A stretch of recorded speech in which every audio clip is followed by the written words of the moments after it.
बेटी जब कोई शुभ कार्य करती है तो उसके कार्य से उसके पिता पक्ष को और ससुर पक्ष को, दोनों पक्ष को उसका पुण्य प्राप्त होता है। बेटे के द्वारा किया गया शुभ कार्य केवल बेटे के अर्थात पिता पक्ष को ही मिलेगा। बेटा करे तो बाप को मिले, दादा को मिले, पीढ़ी को मिले। पर बेटी के द्वारा कोई भी शुभ कार्य हो, जैसे बेटी गया में श्राद्ध करती है, आपको पता है बेटियों को भी श्राद्ध करने का अधिकार है गया जी में। तो जब बेटी गया जी में पिंडदान करती है, वहां पिंडदान कर सकती है बेटी। जब बेटी पिंडदान करती है तो बेटी के द्वारा किए गए पिंडदान से वहां उसका मातृपक्ष और पितृपक्ष दोनों के लिए वो कर सकती है। बेटा केवल अपने बाप दादे, अपने पितरों के लिए पिंडदान कर सकता है, पर स्त्री अपने पति पक्ष के लिए और अपने पिता पक्ष दोनों के लिए पिंडदान कर सकती है। बेटा ना हो तो बेटी पिंडदान करती है गया जी में। इसलिए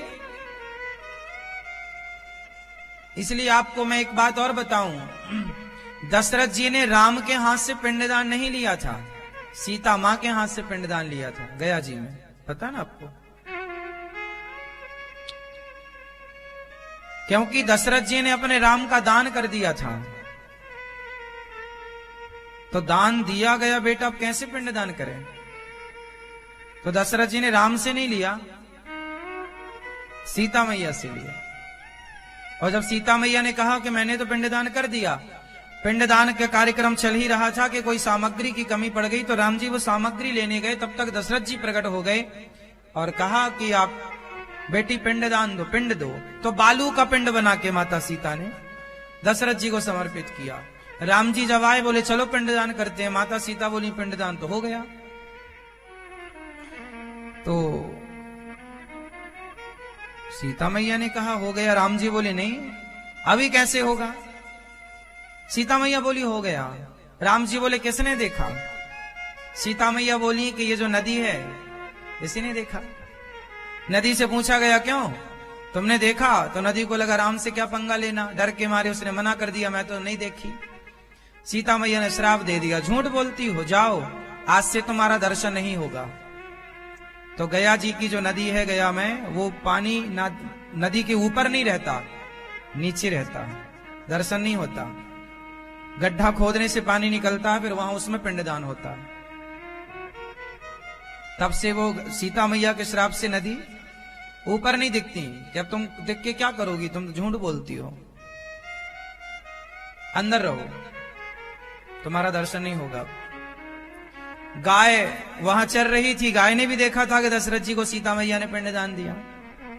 तो गाय से पूछा क्यों तुमने देखा है? गैया बोली क्यों राम जी से पंगा लेना, डर गई बेचारी। तो गाय ने भी बोल दिया नहीं मैंने नहीं देखा, मैं तो चल रही थी। सीता मैया ने बोला तुम झूठ बोलती हो गौ माता होकर, जाओ तुम्हें श्राप देती हूं, जिस मुख से तुमने झूठ बोला है उसी मुख से तुम मलमूत्र का भक्षण करोगी और तुम्हारा मुख मलमूत्र की ओर बढ़ेगा, तुम्हारा मुख अपवित्र रहेगा। इसलिए गौ माता मलमूत्र खा लेती है, गंदगी खा लेती है कई बार। इसलिए गाय के मुंह की पूजा नहीं होती, गाय के पूंछ की पूजा, गाय के पीछे के हिस्से की पूजा होती है। इसलिए जब गौदान होता है तो पूंछ पकड़ के गौदान होता है। आगे मुंह पर तिलक लगाया जाए, मुंह पर ठीक है उसको माला पहनाया जाए, पर दान जब होगा तो पूंछ पकड़कर होगा। गाय के पीछे खड़े होकर पूजा होती है। तुम झूठ बोलती हो। तो गाय गंदगी खाने लगी, तो इसलिए गाय को भी श्राप दे दिया माता सीता ने। औरों को भी वहां पे चर्चा है श्राप की। फिर गवाही किसने दी? वहां घास लगी थी, घास जिसे दूर्वा कहते हैं, दूर्वा, दूबा जानते हैं? दूर्वा थी। दूर्वा से पूछा क्यों तुमने देखा है? हाँ हमने देखा। दूर्वा ने सही बोल दिया, हाँ हमने देखा, हमने देखा है कि सीता मैया ने पिंडदान दिया है।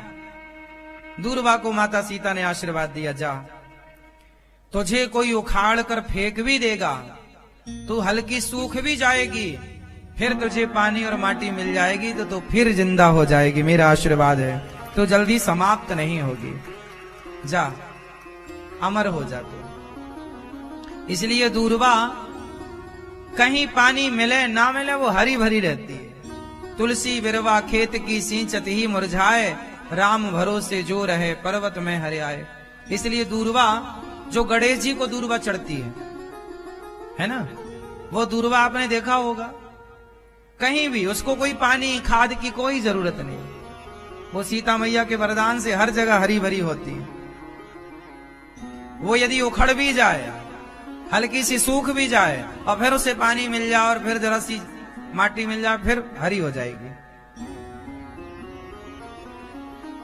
वरना पेड़ जल्दी एक बार उखड़ जाए तो फिर जल्दी कहां पनपते हैं। पर दूर्वा को वरदान, तो ये श्राप और वरदान माता सीता ने भी पिंडदान दिया दशरथ जी को। इसलिए गया जी में स्त्रियां पिंडदान कर सकती हैं, सिर्फ गया जी में, और वो भी अपने दोनों पक्ष के लिए। इसलिए हम सबको ना अपने कर्तव्यों का पालन करना चाहिए। अच्छा, राम जी से दशरथ जी ने पिंडदान क्यों नहीं लिया? क्योंकि दशरथ जी ने राम का दान कर दिया था। ये पता है आपको राम जी किनके बेटे हैं? ये तो सबको पता है, कौशल्या मां से प्रकट हुए, दशरथ जी इनके पिता हैं, ये तो सबको पता है। लेकिन इसमें एक छोटी सी चर्चा और है कि जब राम जी का जन्म नहीं हुआ था तब दशरथ जी ने जटायु जी से पूछा कि बताओ मित्र। अच्छा, जटायु जी दशरथ जी के मित्र थे।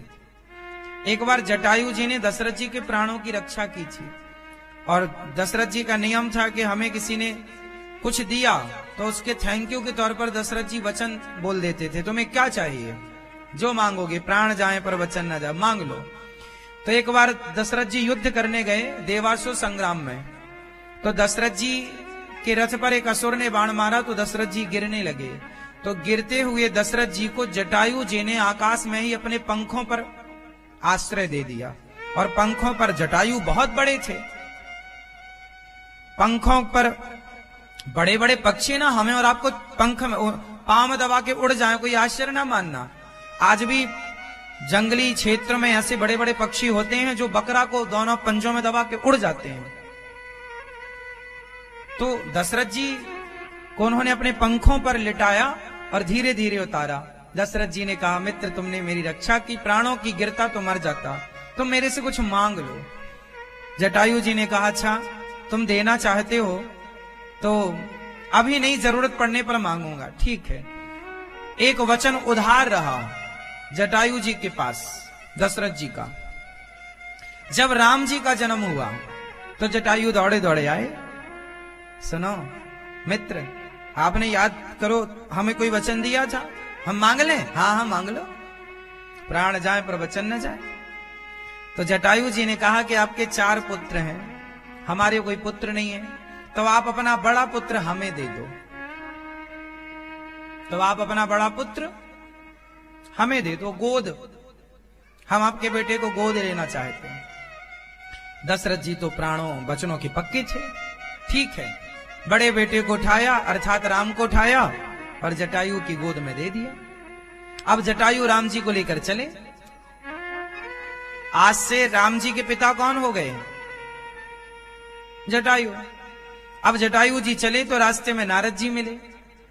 नारद जी बोले, नारायण नारायण। कैसे हो जटायु जी? ठीक है। कहां जा रहे हो? जंगल। नारद जी बोली, आपके हाथ में कौन है? बोले, दशरथ जी का बेटा, उन्होंने हमें दे दिया, अब ये हमारा पुत्र है। नारद जी बोले, सो तो ठीक है, पर ये बताओ कि तुम इसे दूध कहां पिलाओगे? छोटे से बच्चे का लालन पालन किस तरीके से करोगे? जंगल में कहां रखोगे? कैसे? तुम पक्षी हो, उड़ सकते हो, पर ये तो मनुष्य है, मनुष्य रूप में है ना भगवान। विप्र धैनु सुर संत ही तलीन मनुज अवतार। जटायु जी बोले, बात तो सही है, तो क्या करें? बोले, अभी छोटा है, बड़ा हो जाने दो, तब तक यहीं रहने दो, बड़े हो जाए तो आप ले लेना। तो नारद जी के कहने से जटायु जी ने राम जी को लिया तो सही, पर वापस कर दिया। ये बात रामचरितमानस में लिखी है। एक चौपाई के अर्थ में ये सब कहानी घटित होती है। एक चौपाई है, चौपाई कहती है, सर्वस दान दीन सब काहू, जेहि पावा राखा नहीं ताहू। गोस्वामी जी कह रहे हैं कि दशरथ जी ने राम जन्म में सब कुछ दान कर दिया। सब कुछ का मीन्स क्या? राम को ही दान कर दिया।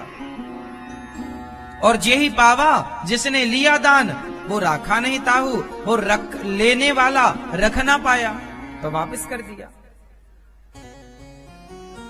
तो राम जी फिर आ गए, जटायु जी चले गए।